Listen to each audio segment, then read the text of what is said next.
All right, ladies and gentlemen, welcome back to the Big Four podcast. We're back at it again. Another exciting, great week in the Big Ten. We're going to start with probably definitely the news of the week. One of the big news stories of the year. Wisconsin has parted ways with Paul Chryst. It was this his seventh or eighth year, and the program's kind of been going steadily downhill. And Wisconsin said, "We don't want you anymore." So reactions from this. Yeah, I'm shocked that they got rid of him at this point in the season. You'd think that he'd at least they'd let him see the season out, but I guess if they want to get a look at Jim Leonard, see what they have there, I guess it makes sense. But now that he's gone, some of these stories coming out about Chris, and especially his recruiting at Wisconsin, are just wild. Did you see the one story that they had some four-star come on campus who was a late bloomer, and he was there on a visit, and not a single person from the Wisconsin football program said a single word to him the entire time he was there. So if that's what's happening with some of these recruits, and their recruiting has fallen off the last couple of years according to the rankings, but I'm just surprised they did at this point in the season. But I mean that maybe because of the way the kind of the transfer portal works and the way the new recruiting and overall football schedule works. It's more and more common that these guys get fired during the season. I mean, we've already seen four or five Power 5 coaches be fired. Yeah, I mean, not. I agree to an extent. I didn't think they were going to do it in the middle of the season, especially with the success he has had in his time. But he definitely needed to go. Mike's been calling us this much longer than Luke and I have, so we'll give him credit there. Wisconsin is just a complete mess. They really have been a mess the last couple of years. They've been able to overcome bad quarterback play in the past. The ability to run the ball, a lot of that was the offensive line. But as Mike has said, their offensive line is not at that elite level as it used to be. So obviously that's a problem. And Paul Chryst seems to have lost his touch. So this was a good move by Wisconsin. Yeah, they've overcome bad quarterbacks before. They went 13-1 with Alex Hornibrook at quarterback. So, oops, what the hell? Oh, did not mean to hit that. Don't worry about that. What was I going to say? Yeah, bad quarterback play isn't the reason why Paul Chryst is no longer the coach of Wisconsin. It's because of the offensive line. Well, and his player development has been very bad. Yeah, I mean, it all comes down to player development for a program like Wisconsin. I mean, we've always known that well, maybe some people didn't know, but they've been recruiting. Their recruiting has been 20 years behind everybody else, and they've been making up for it in player development. And once the player development goes a little south, you can't overcome that. They're kind of similar to. I call them like a Big Ten version of North Dakota State. The way they, try and get these guys in here, these undervalued recruits, and try to coach them up and develop them, kind of like what Minnesota's doing, and Iowa to an extent, not offensively for Iowa, but it's not even. I mean, the offensive line's been bad, and the defense hasn't been good either. And Wisconsin hasn't had a bad defense, or they haven't even had an average defense in the past 10 to 15 years. They've always been good to great every year defensively, and it's just not the case this year either. I'm a little surprised with the timing, but if the AD's goal was to see what they have in Jim Leonard, then I guess it makes sense. And also, I think if this was Barry Alvarez, if he was still the AD at Wisconsin, he probably would have given Chris at least the whole year because that's one of his guys. You don't just fire one of your guys, but the AD is sort of new blood at Wisconsin. So he doesn't have any real emotional connection with the coach. So it doesn't make, I'm not I'm not, shocked, but I am a little surprised. But yeah, if I'm Wisconsin, Leonard would be a decent hire if they can. If that's what they end up with, I wouldn't be mad if I was a Wisconsin fan. But I think there's better offerings. I think If I'm Wisconsin, I'm calling Nick Saban and making him tell me no. Yeah, that's what Michigan State did. Did you see that video? Now, Someone called into one of the sports shows and said that. I'm thinking Lance Leipold. That'd be a perfect fit for Wisconsin. He won 6 national championships with Wisconsin Whitewater. Brady Hoke's available. What? Brady Hoke is available. He is available. That's true. Mark D'Antonio's available. Yep. Dave Warner's available. Yep. So I mean, there are Don Brown available. Brett Bielema. John Brown. Yeah, Don Brown will be the Zach VC Smith. coach next year.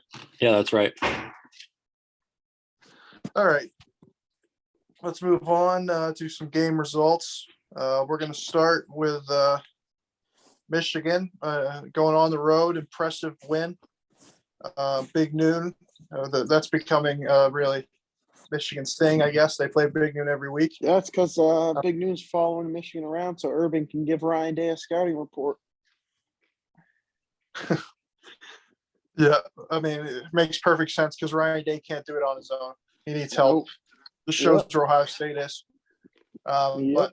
But Michigan with a impressive win over Iowa. Reactions from this game? Listen, a win's a win, especially in the Big Ten against Iowa. Anytime you go on the road and beat a team like Iowa, it's always a good win.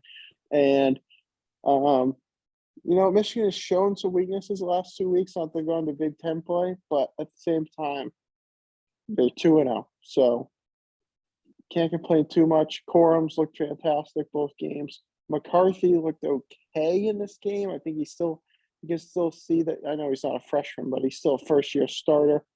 So you can see those kind of struggles, which I guess is better for him to try to get out now before you get into the meat of your schedule with Michigan. I know Michigan State's a little down now, but it's still a rivalry game, Penn State and Ohio State. So Not a rivalry game.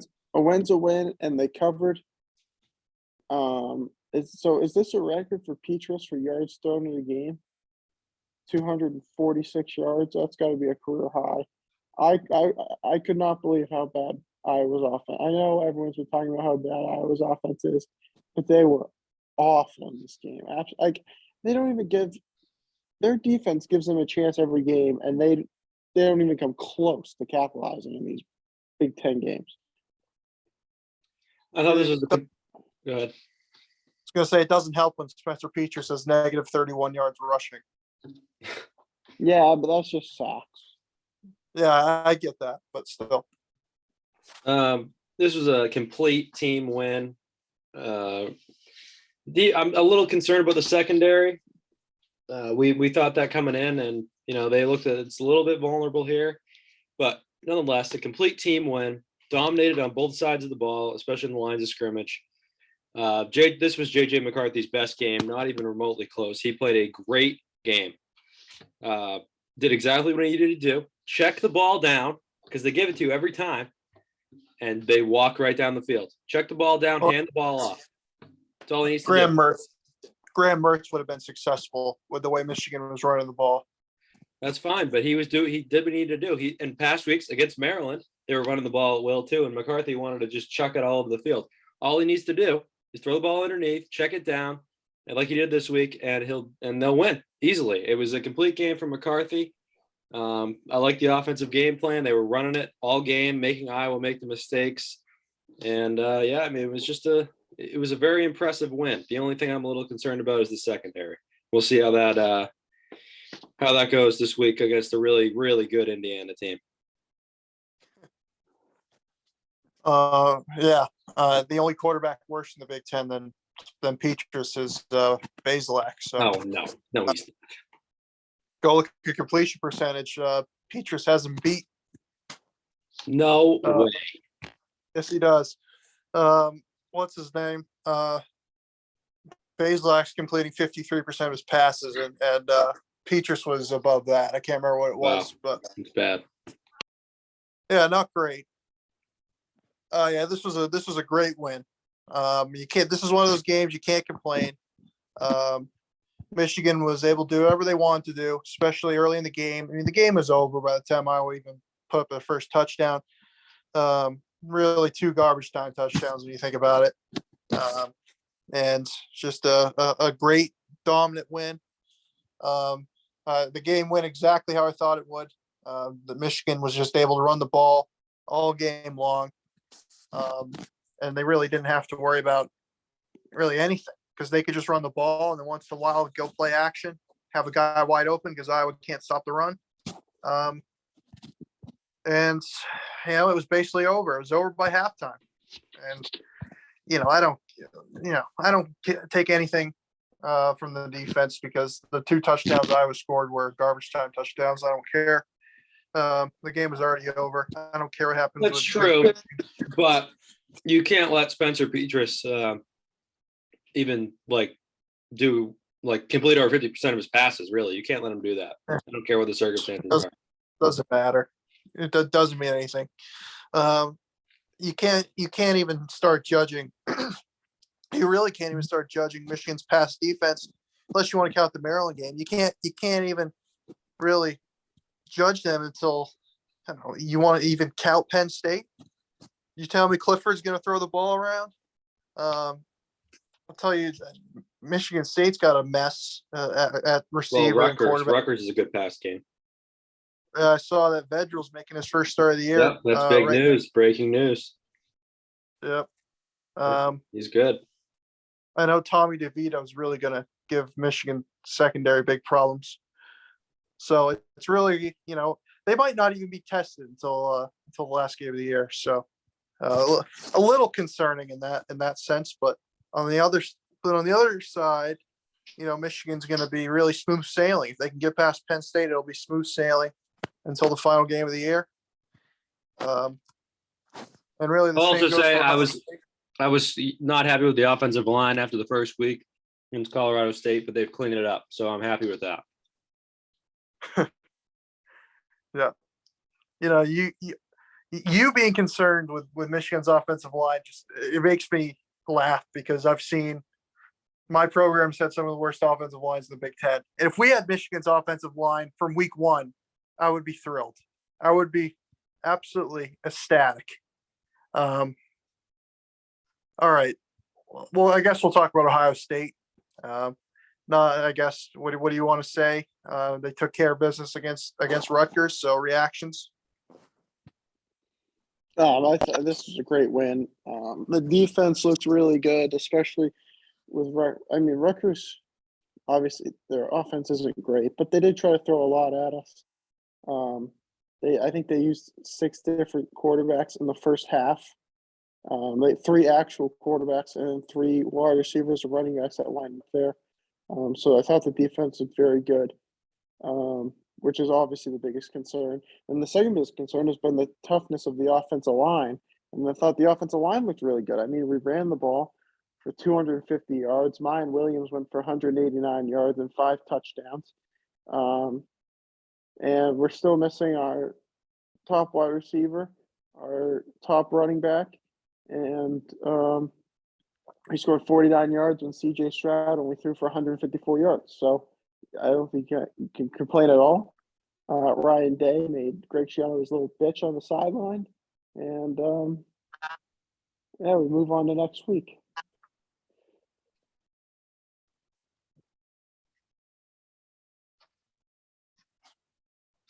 Chris, where'd you go?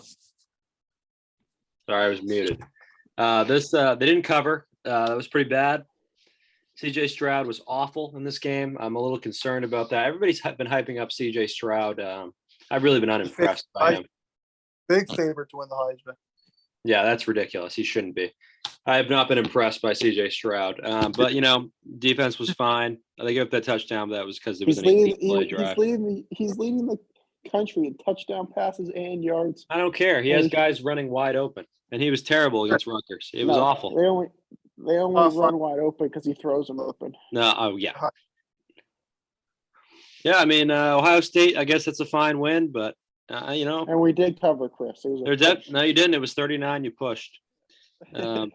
So I think Ohio State is a fine team, but they're definitely beatable. They're showing some weakness.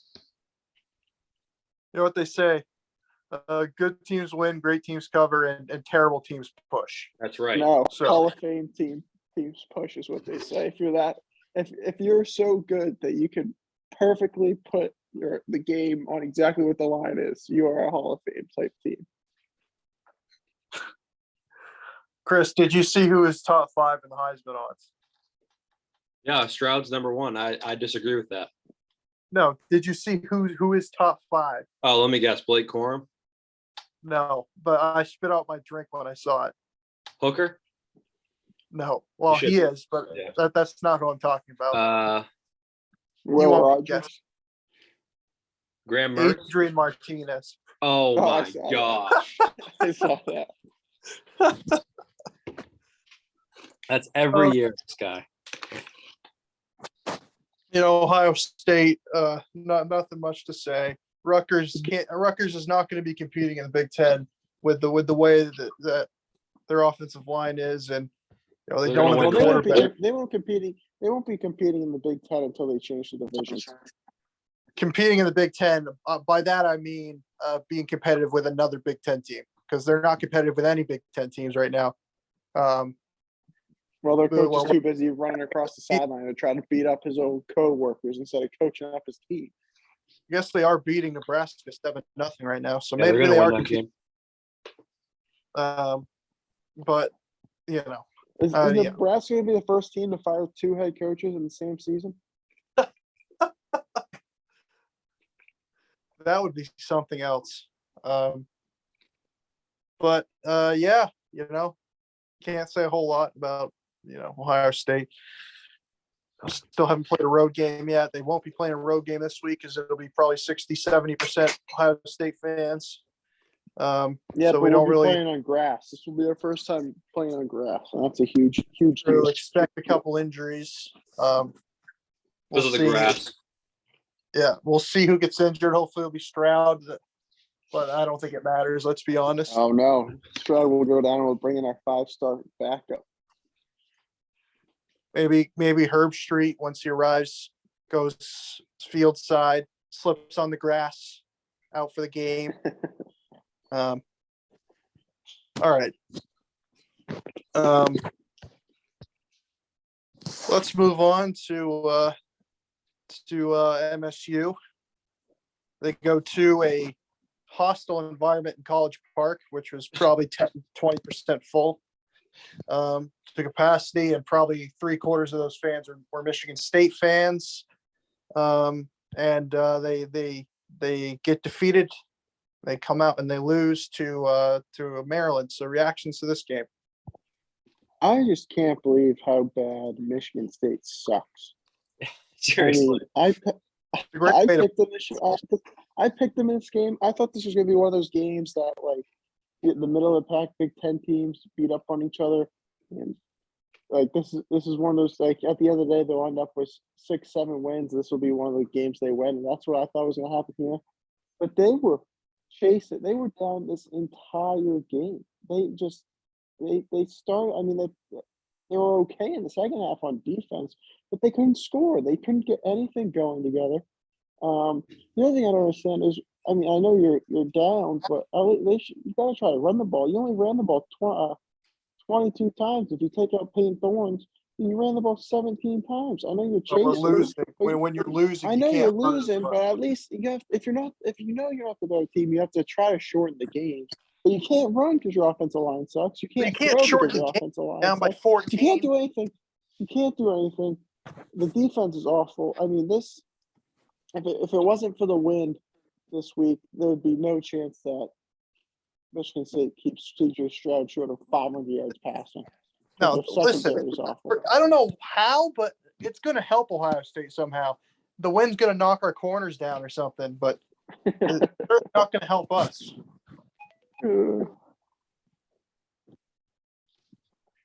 I mean, I would just like to echo what Luke said. This team is atrocious. They're so bad, really at everything. By the way, another great game for Thunder and Lightning this week, Mike. Yeah, right. It looks like Elijah Collins is back to being running back one. You laugh, but it's true. I know, but you were so excited about these two guys coming in, and they suck. Burger sucks. Mike, are you concerned at all? Like, are you concerned about Mel Tucker's offense? Because I'm concerned that Mel Tucker is going to be fired. Well, I don't take a whole lot. They don't have the money to fire him, but I don't take a whole lot out of the offense because we don't have any. Your offense wasn't good last year either. The only thing that made your offense good, you had a historically great running back that came and bailed you out. That's the only thing that made your offense good last year. Well, and 70-yard bombs every other possession, which was a side effect of Kenneth Walker. Yes. Yeah, because Kenneth Walker was there, and they had to stack the box against him. Yeah. I mean, I don't know what you're getting at. My point is that Mel Tucker has no offensive game plan. Yeah, when you don't have the Jimmies and Joes, there's only so much you can do. Well, it's like last week. It's like all the weeks prior. Chris, Luke, why aren't you going after Shiano for putting up 125 yards of offense? Because he doesn't have a good play. Rutgers sucks. Michigan State sucks, and he played Ohio State. We have no good players, and the only good players we have. Rutgers has a winning record. They're going to be 4-2 after tonight. Mike, it's like 1 week you have major problems on the defense. You guys can't stop anything, especially the corners, which Mel Tucker coaches. And, this week you only give up 27 points and you can't move the ball. So, this team has problems everywhere. Mel Tucker needs to be fired. That was a complete waste of money. Mike. I don't get mad at Shiano because at least Rutgers has a win over a Power 5 opponent. Yeah, well, if we played BC next week, we'd probably win too. So BC's going to beat Clemson this week. We'll find out in the Quick Lane Bowl, Mike. That's what we'll find out. Well, the only reason we get in is an academic exemption at 5-7. That would be interesting. But there are two sides. For me emotionally. Number one, I saw improvement. This is a bad football team, and when you root for a bad football team, you have to recalibrate your expectations. For me, I'm hoping and praying this team can get together, make a bowl. It's not looking likely, but we showed some improvement. Defensively, first half we couldn't stop them at all. Second half, I thought we were a little bit better defensively, and it was the complete opposite for the offense, which is really the second side. Is the offense puts up 210 yards of offense in the first half, and they just disappear in the second half. I have no idea what happened. It's unexplainable, and it happens way too much with this team. Even last year, there were stretches last year against bad teams where Michigan State's offense just sucked. And some examples: Nebraska should have lost that game last year. Indiana, we scored 20 points against a very bad Indiana team last year. Couldn't move the ball. And this year it's the same sort of thing. You put up 200 plus yards of offense in the first half. It looks like, okay, maybe your offense can keep you in this. And then you go 3 and out in 4 of your first 5 possessions of the second half. I mean, it's unacceptable. That part I totally understand, criticism. Because, I've said it before. Jay Johnson, the offensive coordinator, I think he's a good coordinator, but there are times where he's just an idiot. And there are times where you can criticize him. And this is definitely one of them. But, if you look at the overall program, the game doesn't mean anything in terms of the overall program. They showed a little bit of improvement. You're going to have to continue to improve. really the only way you can improve this week is to keep it within 50. And then that would be improvement again. But it's just, there are a lot of factors right now that are going against this team and why they're not good. A lot of it has to do with talent. Some of it has to do with coaching. But Yeah, well, who brings in the talent? Like, he's had 3 years to bring talent now. This is his third year. You should start seeing his recruiting guys start stepping up. Yeah, well, your recruiting class can't step up when you got in there late. Oh, here we go with the March. late stuff. Every single recruit that he recruited in his first class never even went to Michigan State on a visit. And he had to just throw this class together. I don't even count that as a class. And you guys know that. I've said it before. I don't count that as a class. And then you look at the classes before that, the D'Antonio classes. The 2019 class is a complete disaster. Almost every single player on that class is gone. And the only players that are still there They're probably in jail. Are Noah Kim and Darius Snow, who's out for the year. He was probably our best player. But besides that, I mean, it's just a complete disaster. And this was I want to stress this because it seems like that you two are ignorant. This program, it was in a spot similar to where Rutgers was. It seems like you're ignorant to the fact that it is what it is. Just might not be a good coach. Well, they're worse than Rutgers now, so. Well, I wouldn't go that far. I would. I don't think they're going to win a game I the rest of would the if season. Midnight Mel isn't a good coach. I think they'll beat Indiana, and they're not going to win another game. They're going to go 3-9 again. I think they're going to win 2 more games, maybe 3. I was leaning towards 3-9, and then this was improvement because I think Maryland's an 8. How do you feel like you're going to be paying $31 million for 3 wins this year? I really don't care, to be honest with you. It's not my money. Why the hell do I care? Fair enough. I love that argument, but it just doesn't make a whole lot of sense. That's $31 million you could be spending on recruits. Whatever. I still trust the process. Keep chopping. There's a lot that needs to be shown at the end of this year. I want to see some fight. I want to see some improvement on both sides of the football. I thought the offensive line was actually okay, but it's not a good unit. And I think Thorne is I think he's a head case a little bit. He's a little bit of a head case because when he doesn't have a running game, he tries to play hero ball. And when he plays hero ball, he throws picks. And that can't happen. And it is happening. So it's just not a good team. It won't be good for another 3 or 4 years. And by 2028, 2029, Michigan State will be bowl eligible. Until then, you have to keep going with the process. And this week you have to just try and kneel out the clock. Maybe you do try to shorten the game this week just so that it doesn't get Of course too. You try shorten the game. When you're not the better team, you try shorten the game. Well, you can't shorten the game when you're down 14 points in the second half. That doesn't even make sense. Yes, it is because you're lucky you're not down more.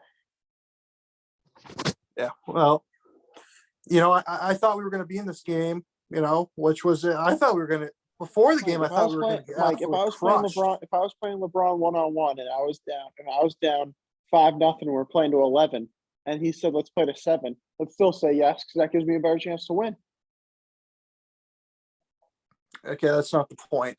I thought we were going to get crushed, and we only lost by 14. That's improvement. That is improvement. Wow, against Maryland.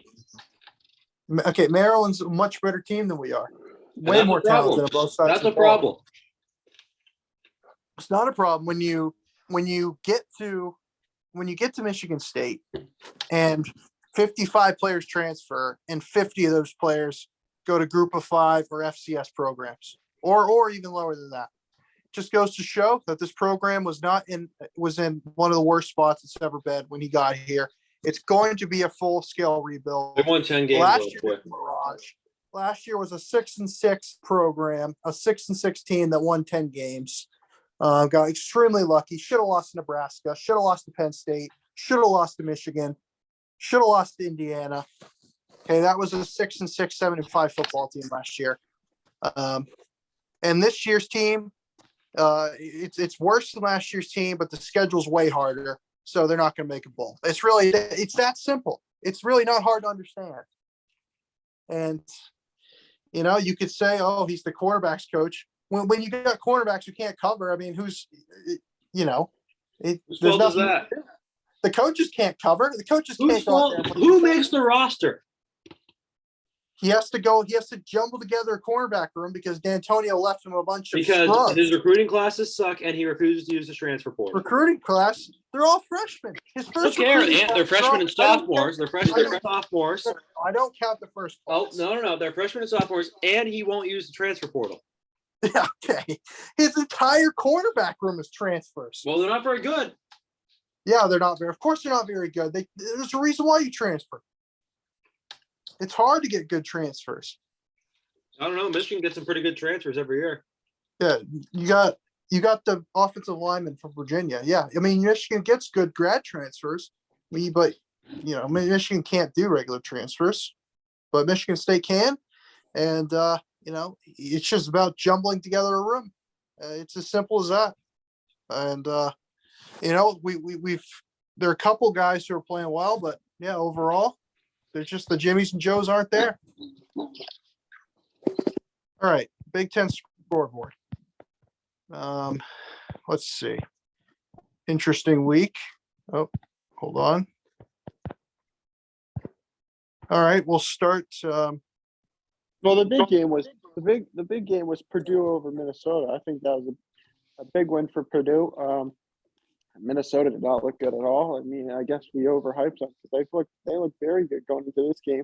But I think this is more Minnesota coming back towards the mean, and Purdue coming up towards the mean. I mean, I think Purdue's a lot better than what they've played, and I guess Minnesota's not as good as they played. So this doesn't surprise me too much. It's a good win for Jeff Brom on the road. They're now 3-2, and now I guess we thought Minnesota had a cakewalk. I think we were all saying this last week that Minnesota almost had a cakewalk to the Big Ten West, but the Big Ten West is turning out to be Turned out to be even worse than we thought. Yep, exactly. The Big Ten West is still wide open. I don't even know who to pick at this point. Everybody's 1-1 except for Wisconsin, who's 0-2. So I think pretty much Iowa, Minnesota, maybe even Illinois will have a chance. We got to make a pick. That's part of this segment, isn't it? The who's winning the West. Sure. We need a You pick. want me to make a pick right now? I'm still gonna stick with. No, you know what? I think I picked Purdue earlier this year. Right, as my ride or die team. Yeah, so Mike picked them too. Yeah, I'll go with Purdue. Bryce. They still have to play Nebraska. Oh, I picked Purdue. You did. You picked Purdue. I said they were going to be Penn pick State. Purdue. I pick them to win the West. I'm picking Purdue to win the West. Well, I'll start off. I mean, Luke talked about the Purdue game. This Illinois game. I mean, I think we thought Wisconsin was pretty bad, but this is, 34-10. A good feeling for Bielema. Right? If you think this game is bad, just watch when Michigan State goes to Champaign in a couple of weeks. That's going to be a 55-0 absolute buzzsaw. Tommy DeVito looking good for Illinois. And I'm going to pick Illinois to win the West. I'm looking at the remaining schedules. They have everyone's schedule in the West is easy because everyone in the West sucks. They have their tougher teams at home. They have Iowa, Minnesota at home. They're going to lose to Michigan, but they have Purdue at home as well. Some of these other teams are playing on the road. Some of these teams have to play Penn State, Ohio State. They only have to play Michigan. They're going to lose that game, but I think they can win pretty much. If maybe lose one of their other games and win the West. Out of the box pick, but I'm going to take Illinois. Hey, listen, I'd be excited for an Illy Buck championship game.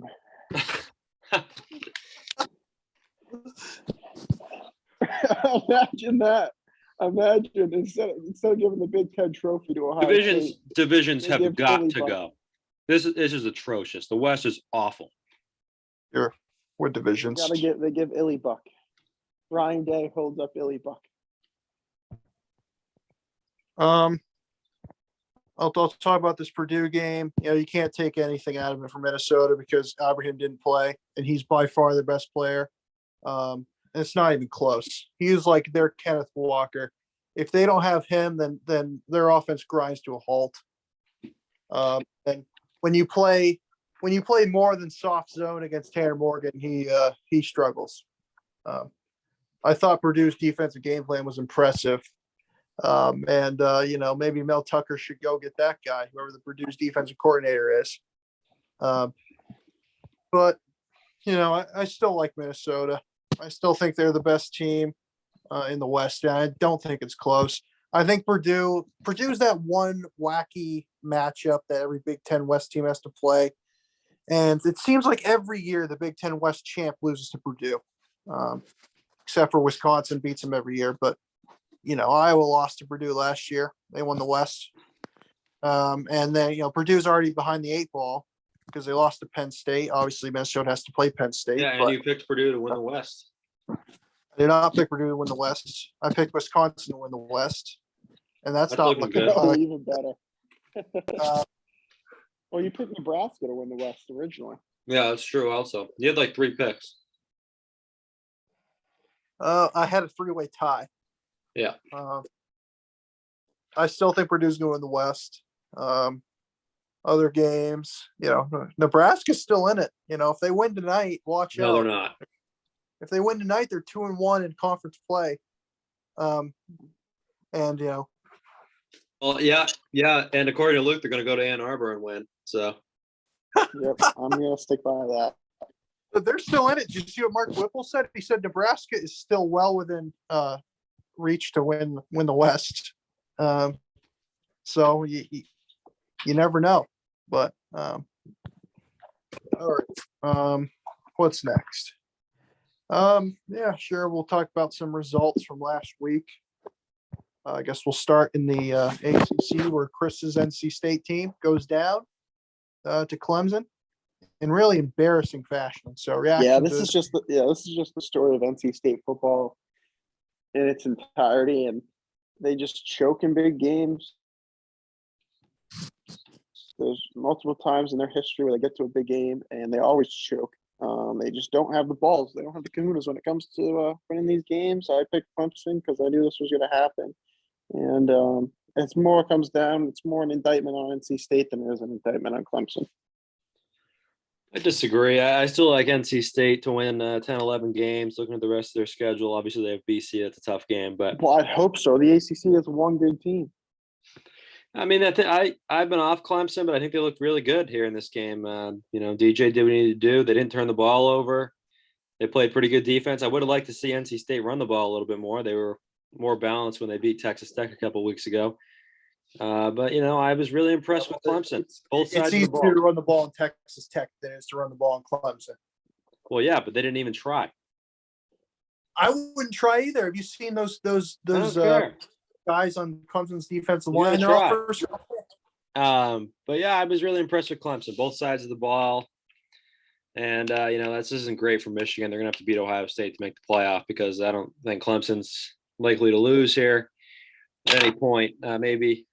Okay, well, actually, they're gonna lose this week to BC, but other than that, they're probably gonna win out and be in the playoffs. Okay. So what you're saying is Michigan doesn't have to beat Ohio State. No, they're committee's going to value. You're telling me if Clemson loses to BC and wins the ACC, they get in over 11-1 Michigan. Yeah, because BC is going to be valued as a strong team. Is that why BC was 16-point underdogs against Louisville at home last week? Hey, they really won. Value team. Yeah, it They doesn't won, matter. and they stormed. So pathetic. If you want to talk about division imbalance, let's look at the ACC. Yeah. You could argue the 5 best teams in the ACC are in the Atlantic, and the Coastal is a complete joke, absolute joke. How about Pittsburgh? The Coastal's been a joke for over a decade. I mean, this is the division that had a 7-year period had a different representative in the ACC championship game every year. Yeah, yes, that's true. And this might be the worst it's ever been. And there were Actually, 7 that and just shows the strength of the ACC Coastal, Mike. Actually, 6 teams that made the ACC championship from the Coastal, and I still think this year might be the worst it's ever been. Yeah, in terms of this game, I'm going to be honest with you. I thought Clemson cruised. They had trouble with Wake Forest on the road, but they kind of cruised. The game was never in. It was a game that if you followed Clemson football, you know that they just dominated NC State. Last year was the one exception where Clemson was terrible, but they're back to being good offensively. Last year they were terrible offensively, but this year they're good. Not great, but good. And really, they have they don't sweat at all against NC State because NC State is a program that's built on defense and they're built on running the ball. And Clemson they're just better in both of those categories. Well, Clemson doesn't run the ball great, but they stop the run well. So again, not a huge surprise. Clemson looks like Clemson's through their hardest part of their schedule. Obviously, they still got to play at Notre Dame. Notre Dame's kind of making a comeback here. well, they're not going to have a head coach here soon, so. Obviously at BC, at Florida State, Syracuse. They've always, historically they've had trouble with Syracuse. So Yeah, they've had trouble with BC.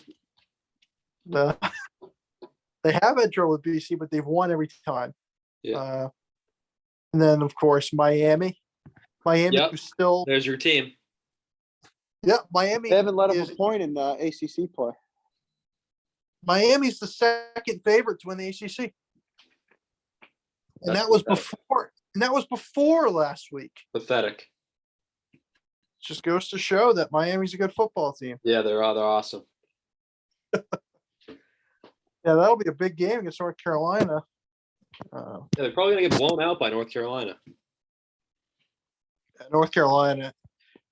Michigan State makes North Carolina's defense. Actually, might be the other way around. North Carolina's defense makes Michigan State's defense look like the 1986 Bears. All right. How about this one? How about Oklahoma State getting revenge for their Big 12 championship loss last year? They beat Baylor on the road. Reactions from this game? Great win for Oklahoma State. Got a little nervy there at the end, but I think Oklahoma State's the best team in the Big 12 this year. I really do. This guy's been in college football, I swear, for 80 years. It's Spencer Sanders, but I think this is the best he's ever looked. I think he's picking his spots a lot better to run the ball. I think that was his problem a lot the last few years. Was he's kind of just run it willy-nilly, and now I think he's figured out how to run it effectively and pick your spots, and that's been keeping the defenses on their toes. And I just think they're a good football team. Yeah, I think this says more about Baylor. Baylor's not very good, if we're going to be honest. Last year was, they were great last year. They had a couple games they could have lost. Another year 3 slump. No, I mean they're like competitive, unlike Michigan State. I mean Baylor was in a way better spot when he took over than Michigan State was when Mel took over. It wasn't even close. Mark Rule left what's his name, a good team. Baylor's the two best teams Baylor's Dave played are Aranda. BYU and Oklahoma State. They've lost both. They've won that game at Iowa State, but Iowa State sucks.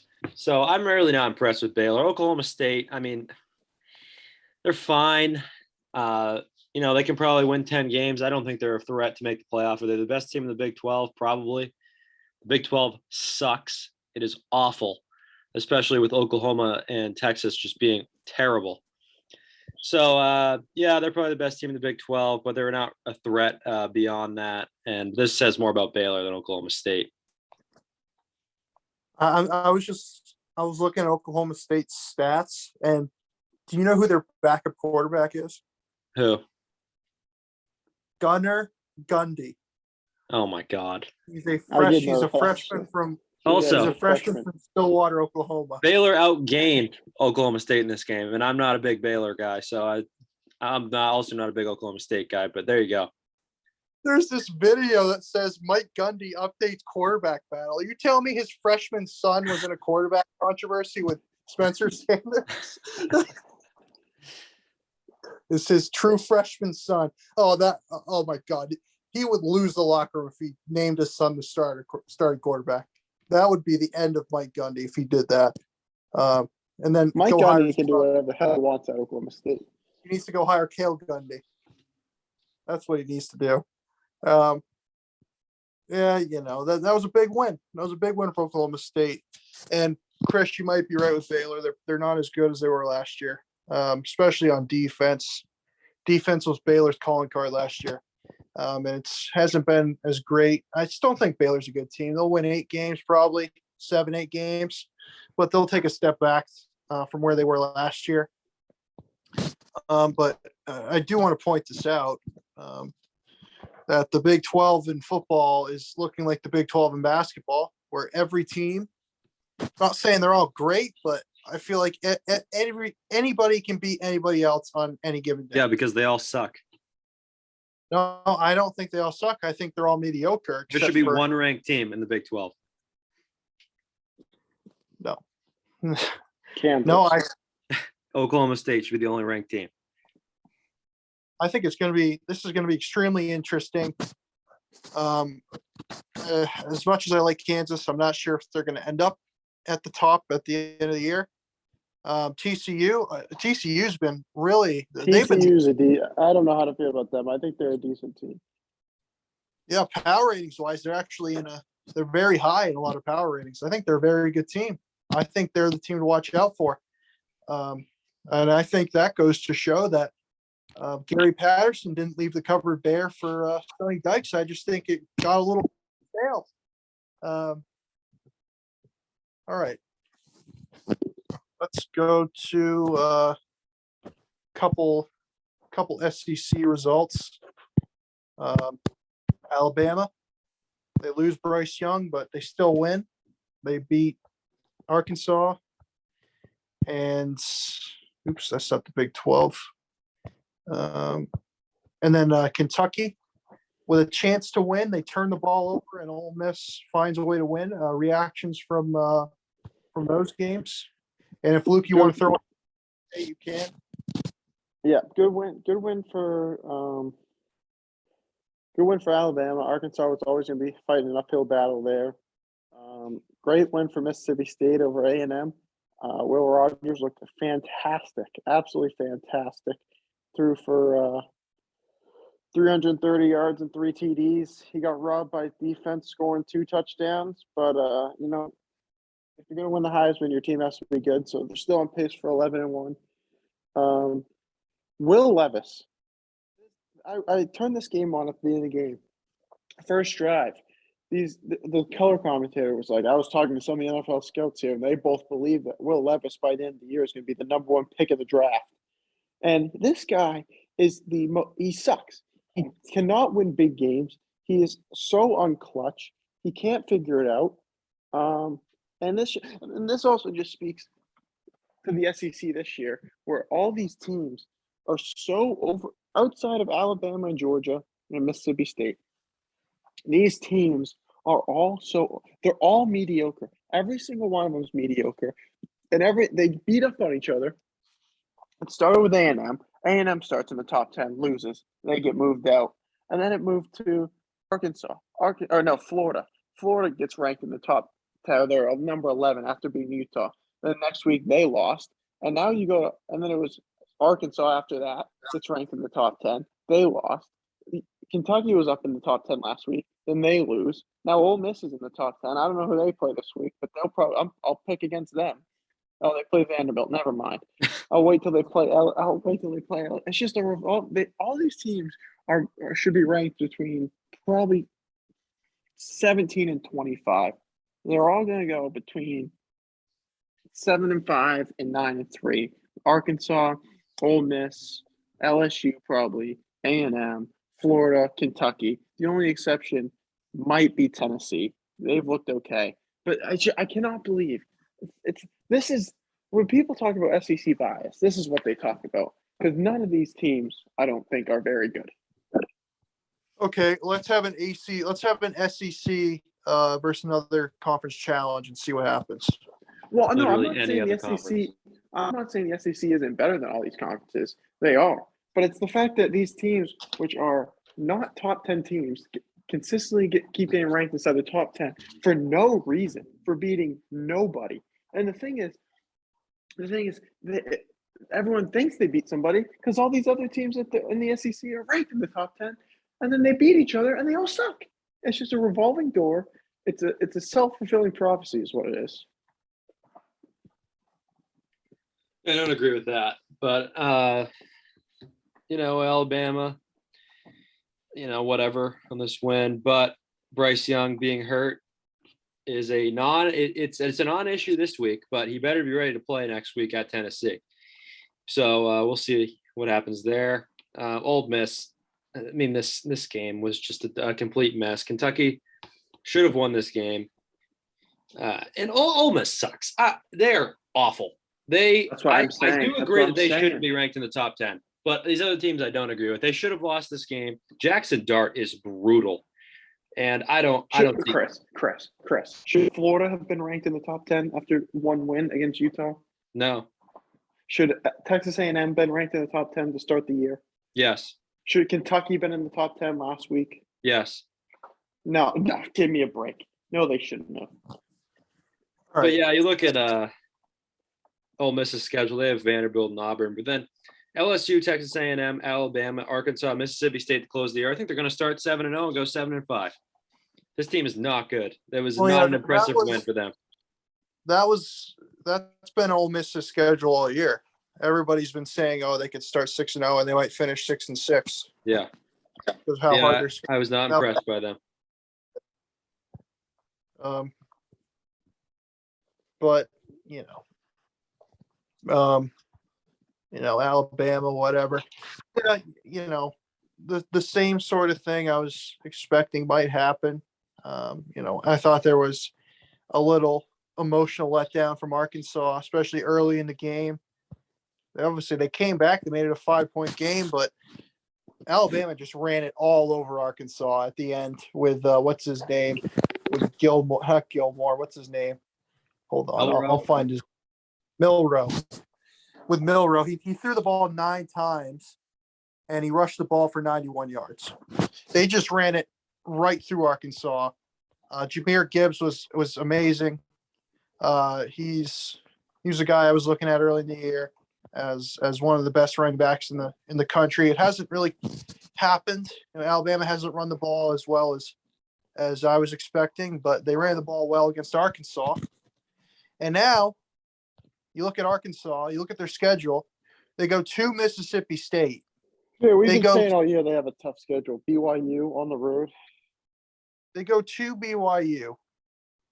At least it's not a night game out there. It's a 3:30 game, but that is whoever made that decision should be.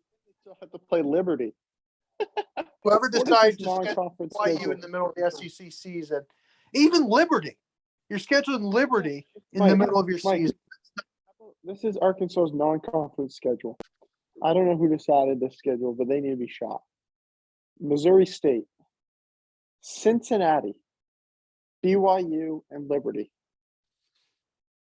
Yeah, you're playing West, and you decide to schedule 3 probably top 25 opponents in your non-conference.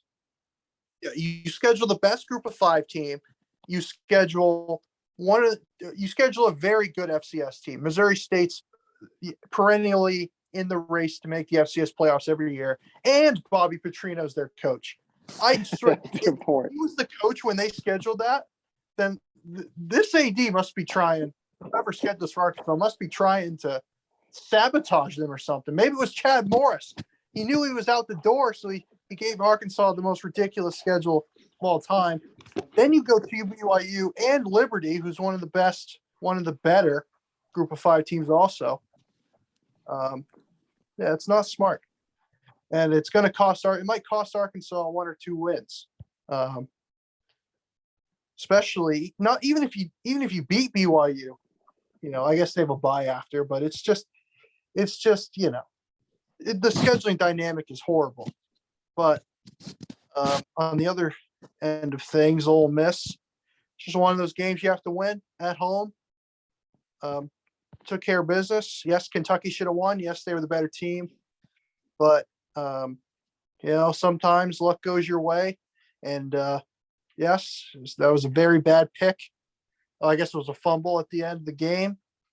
But, again, they're decent, but they have some big problems. Their offensive line is horrible. And their quarterback's bad. Quarterback's bad too. Yes, the number 1 overall pick. He was so good. That he was Sean Clifford's backup. That just shows how great of a quarterback he is. He couldn't even beat out Sean Clifford when he was at Penn State. Or Chad Powers. Yeah. And I don't know if you guys want to comment on this Georgia game. In my opinion, I thought this Georgia team reminds me a lot of that 2015 Ohio State team. When they were coming off, I mean, they don't have their entire team returning, but still, you're coming off a national championship. I mean, and it's almost like they're kind of on cruise control, and I think it's going to end up biting them in the butt here one of these games. I just think that what we were saying earlier in the year, that Georgia wasn't going to be nearly as good as last year, is actually the case. I mean, they had that game against Oregon. We think Oregon's good, but maybe it was just a really bad game from Oregon. We cannot excuse these last 2 weeks from Georgia. It has been atrocious, and they should be ranked. I can excuse the Kent State game. The Missouri game's a little more concerning. But they're just not that good. They're a contender to make the playoff, but I just think they're bored. They're in trouble. I don't know if they're bored. I just and I think that game against Oregon's misleading because we saw it with the MSU Ohio State game last year. Sometimes when the floodgates open, they don't close. And you can just absolutely kill a team. And I don't think Georgia's 46 points better than Oregon, but sometimes the floodgates open. And, as mediocre as Michigan State's 10 wins were last year, I don't know if Michigan State was 49 points worse than Ohio State, but when the floodgates open and you have an advantage in an area that another team has a disadvantage, sometimes it's that simple.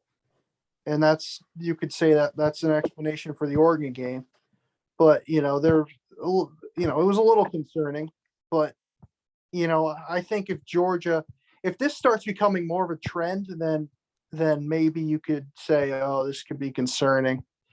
But I said going into the year, I thought Georgia was going to lose one game because they've lost so many players to the draft the past couple of years, especially on defense. That they keep perfect every year. They're going to lose. They're going to lose either at MSU or at Kentucky, and then they're going to lose the SEC championship and not make it.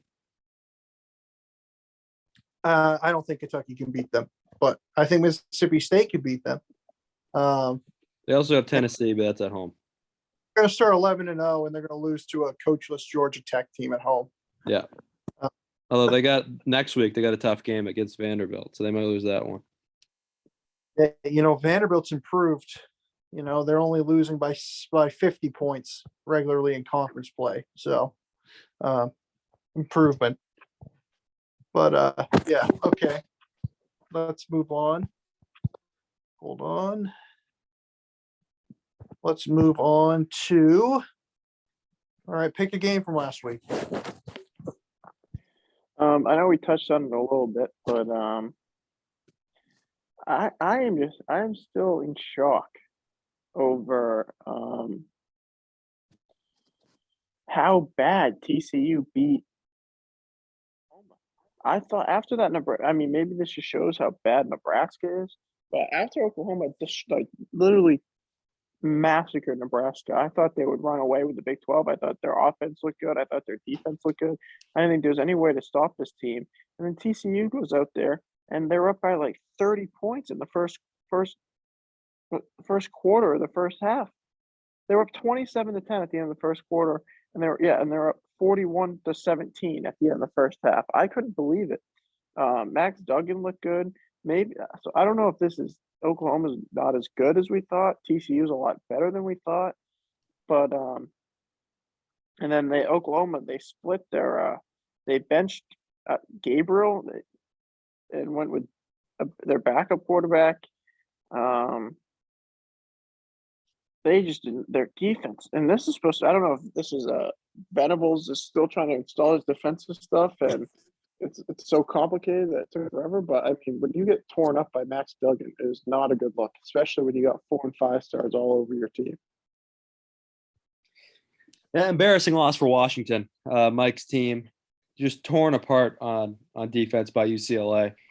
Passing, running, you name it. I mean, they couldn't stop. Yeah, but Chris, this is classic. This is classic Pac-12 where they all beat up on each other. So then their best team has 3 losses. Yeah.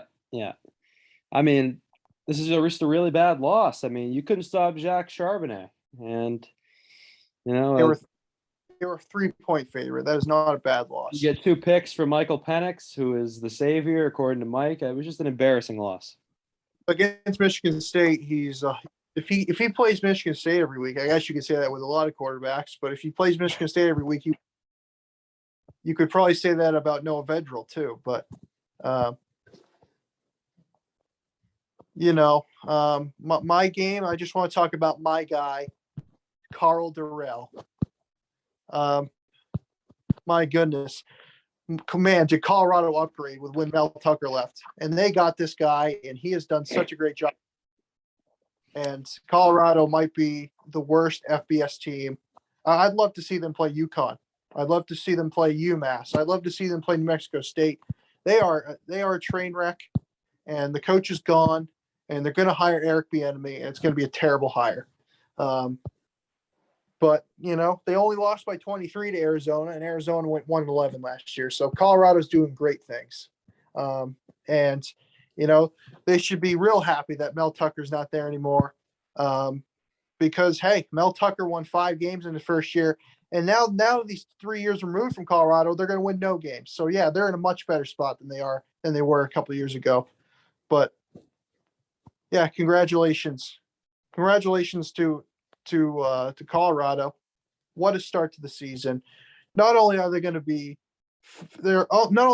underdogs the rest of the year, every single game, they're going to be double-digit underdogs. If they don't go up, well, it'll be a miracle, considering their last 4 games of the year against ranked opponents at this time. And yeah, I think the only game they have a chance is against Arizona State. And Arizona State's bad too, but it's not even close. I think Arizona would probably be 10, 12-point favorite anyway. So yeah, great job by Colorado. They really nailed that hire. Carl Durrell. Man, did he do so good in 2020. Yeah, that's right. He had a good year. Yeah. Really did great things with Mel's players. All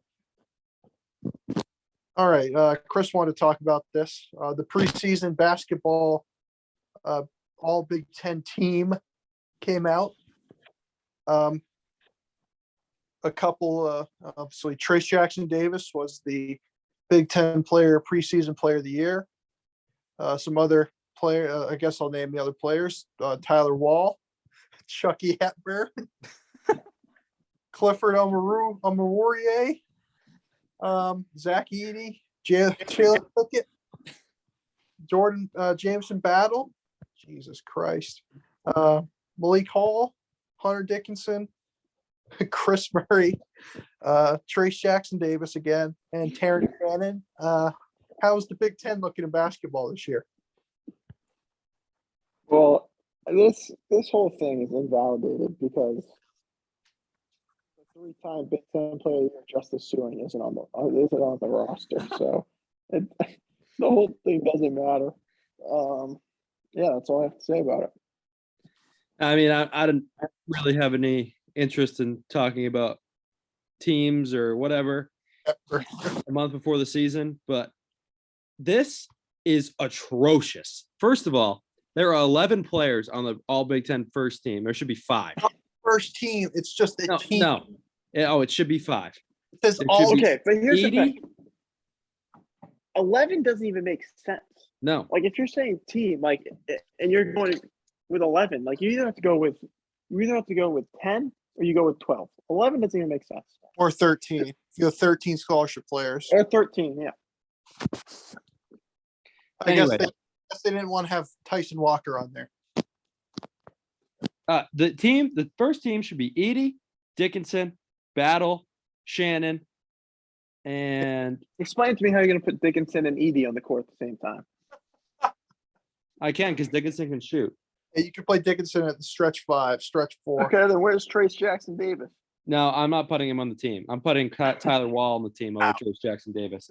That leads me into my next gripe. How in the world is Trace Jackson Davis the preseason player of the year? This guy is the most overrated college basketball player of our lifetime. He sucks. You You ever watch Trey Burke play? He dragged Indiana to the tournament. He can't shoot. He can't score on anybody that's taller than him. And he also can't defend anybody who's taller than him. He's like 6'7". The guy sucks. I am so sick of hearing about Trace Jackson Davis in Indiana. That was a ridiculous thing to have on there, to have him as the preseason player of the year. It should have been Dickinson. And this is awful, just terrible, a terrible look from the Big Ten because Trace Jackson Davis sucks. My reaction to this is I'm a little concerned for the Big Ten. Obviously, we knew after how great the Big Ten has been the past couple of years that they might Where be was Boo Booey?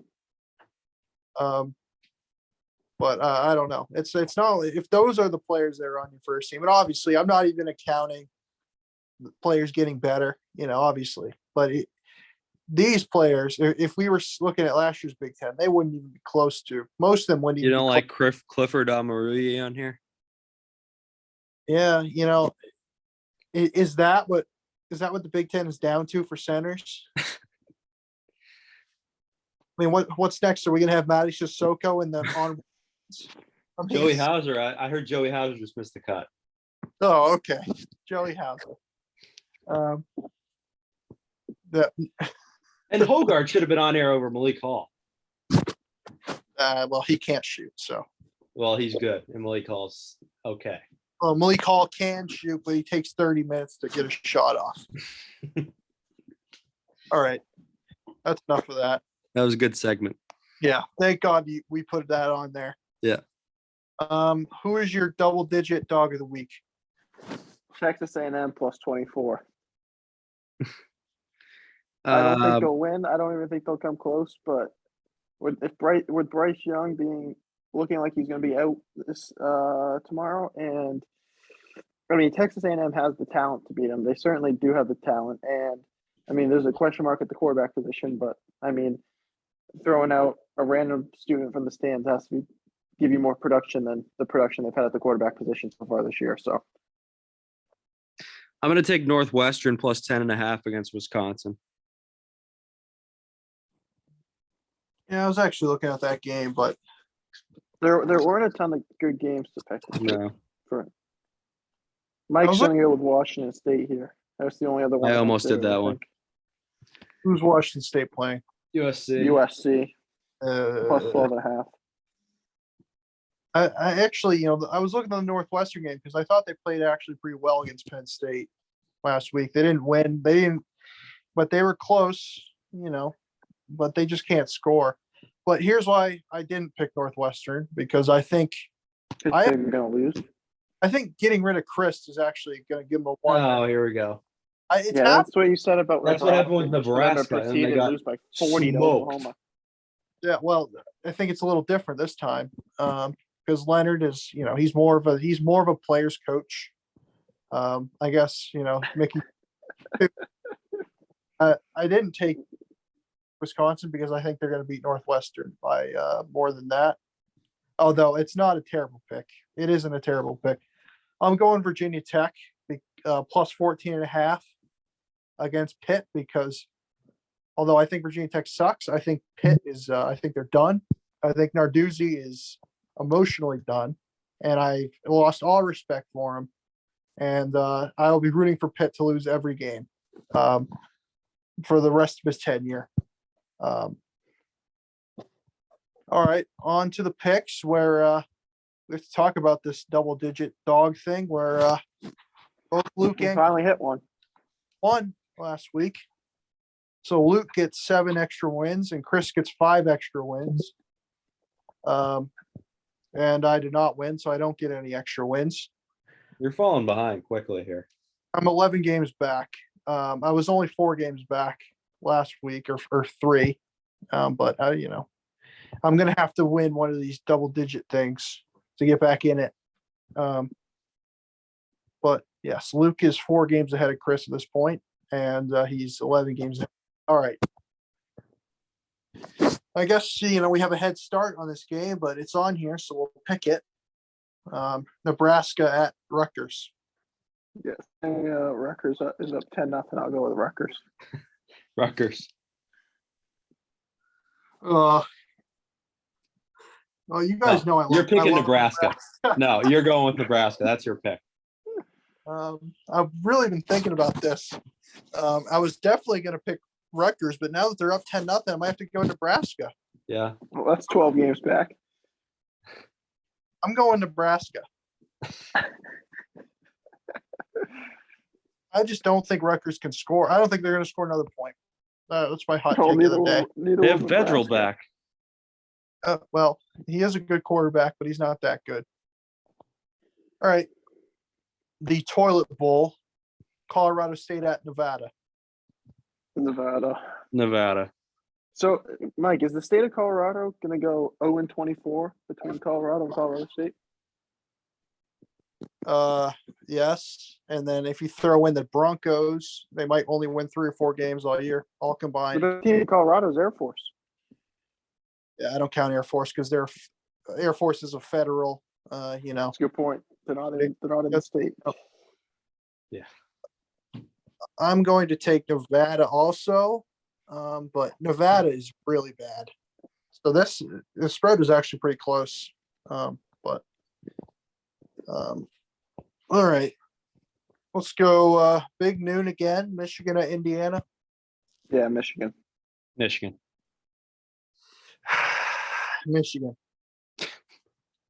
Purdue at Maryland. Purdue.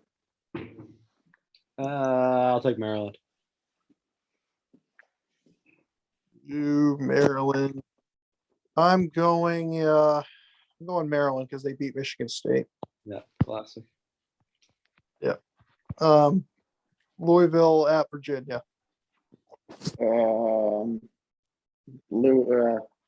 Louisville. I'm going to take Louisville. Satterfield's on the hot seat. Louisville has to bounce back after losing to BC. I'll take Louisville. Satterfield's not going to make it through the season. Yeah, I'm going to take Louisville also. All right, game of the week. TCU at Kansas. TCU, and it's going to be a blowout. Yeah, I'm going to take TCU also. And if Kansas wins this game, I will never pick against them for the rest of the year. Yeah, they should. If they win this game, they should build a statue of Lance Leopold outside the stadium. Yeah, that is true. Tennessee at LSU. Tennessee. I don't like Kentucky. I'm taking LSU. I think LSU at home, 12 p.m. But still going to be a good environment there. And Tennessee doesn't. The environment's going to be gone when it's 21-0 Tennessee 5 minutes into the game. Well, LSU's defense is going to hold Tennessee to under 10 points in this game. Oh, I'm sure. And I think Jaden Daniels is going to prove why he's a Heisman contender. Oh yeah. I'm taking LSU. He probably will against Tennessee's defense, but Tennessee's going to score 55 points. So. All right, Arkansas at Mississippi State. Yeah, this is one of those games between those teams that Luke was talking about. I'll take Mississippi State because they're at home. I'm taking Mississippi State. I think Arkansas a little messed up in the brain, a little And Arkansas's biggest problem is the spot where Mississippi State's going to beat you, and that's their pass defense sucks, and Mississippi State is going to pass the ball. All right, this might be the least anticipated Red River game that I can remember for a while. Texas versus Oklahoma. Oklahoma. I'm going to take Texas here. Viewers is back and Oklahoma blows. Yeah, you see Texas is almost a 10-point favorite. Yeah, they should be. I think Oklahoma's I wouldn't be surprised if Oklahoma was just looking completely past TCU last week. Like so past them that they didn't even try. And then it came out here and won, but I don't think that's the case. I just think they're bad. So I'm going to take Texas. All right. One of the biggest rivalries in college football. It's actually the second biggest rivalry in college football.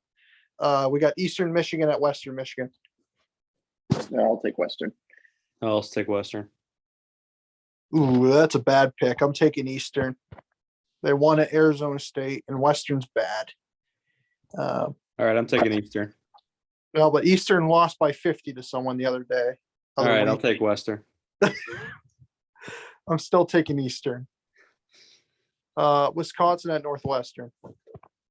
Wisconsin. Northwestern, doubling down. Yeah, have to. I'm taking Wisconsin. Utah at UCLA. Another tight. UCLA, just because they're at home. I'm going to take Utah. Yeah, I'm taking Utah also. I think it's going to be like 70% of the stadium or 70% of the fans are probably going to be Utah fans. Yeah. All right. This is a big game in the American. East Carolina at Tulane. Tulane. Yeah, I am going to take East Carolina. Wow. I think they're a good team, No bias. but I need to make up some picks. I'm either going to be 20 to 25 games back, or I'm going to be 4 or 5 games back by next week. All right. Toledo at Northern Illinois. What are we picking? Well, I had to involve my guy, Rocky Lombardi.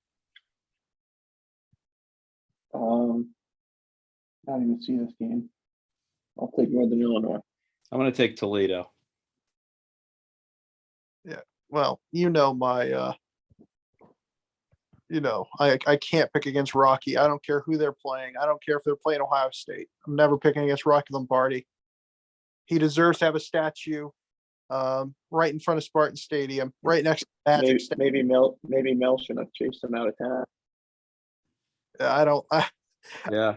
Yeah, to be honest, I don't know. I don't think that's the right opinion, but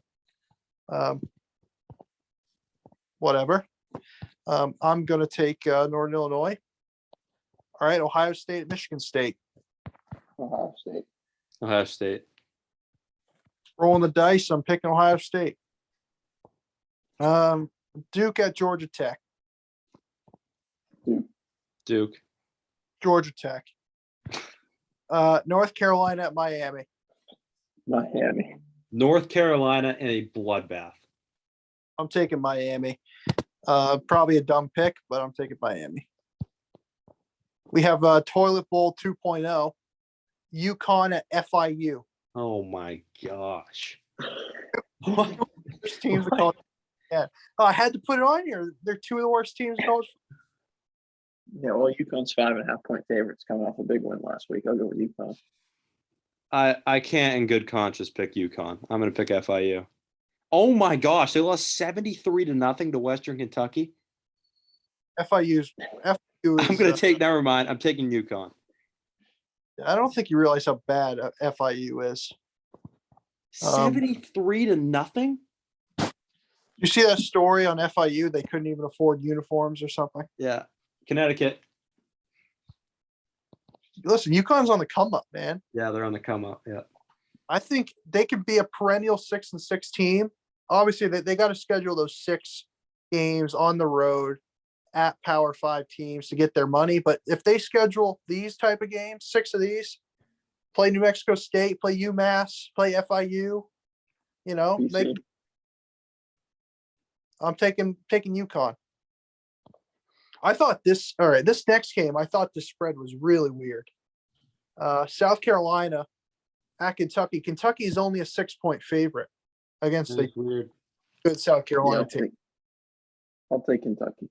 Kentucky. Mm, that's a really strange All line. right, just pick South Carolina. You know what they say? When there's a strange line, you just got to ride it. I'm taking South Carolina straight up for the wins. Go USC, the real USC. Iowa and Illinois. Illinois. Illinois. Well, I was going to take Illinois, then you both took Illinois, so I'm taking Iowa. Kansas State at Iowa State. Iowa State. Iowa State. This is my Can't go lock against of the Matt week. Campbell. That is a terrible pick. Matt Campbell cannot win a close game to save his life. Yeah, well, Kansas State is They bad. won't be close. Well, Kansas State, if the game is even remotely close, Matt Campbell's going to find a way to lose. Do you know who the quarterback is for Kansas State? Yeah, top 5 Heisman contender. Yeah. Yeah. Talk about losing close games. Well, this is a rivalry. Yeah, This is but fun to get it. Won a close game last week. That doesn't count. Understand that was a Scott Frost issue. That wasn't an Adrian Martinez issue. This is Farmageddon. That is true. It is Farmageddon. BYU versus Notre Dame. BYU. I'm going to pick Notre Dame here. BYU sucks. Yeah, I think Notre Dame. I think they're back to being a good team. I don't think they're great, but they're better than what they were in the first 3 weeks of the year. I'm going to take Notre Dame. Florida State at NC State. Florida State. NC State. Luke, what'd you take? Florida State. State. I'm also taking Florida State. It's just a dumb pick. That is such a dumb pick. I just don't think NC State's a good football team. It's at home at I've been night saying against Florida State, who sucks. Look at the spread. The spread is fishy. It's only 3. I don't care. NC State is only favored by 3. It's going to be a blowout. You know what they say? Do you know what they say about that? When it's What? when fishy line, you take the other team and you don't ask questions. Mike, you're 11 games back. There's a reason for it. Yeah, listen, I already told you. I need to make up ground, and I understand. You know, there's still time, but I want to make up ground now. Put the pressure on. All right, Texas A&M at Alabama. I almost said Arizona. At Alabama. Alabama. Luke not doubling down. Never do. I'm taking Alabama.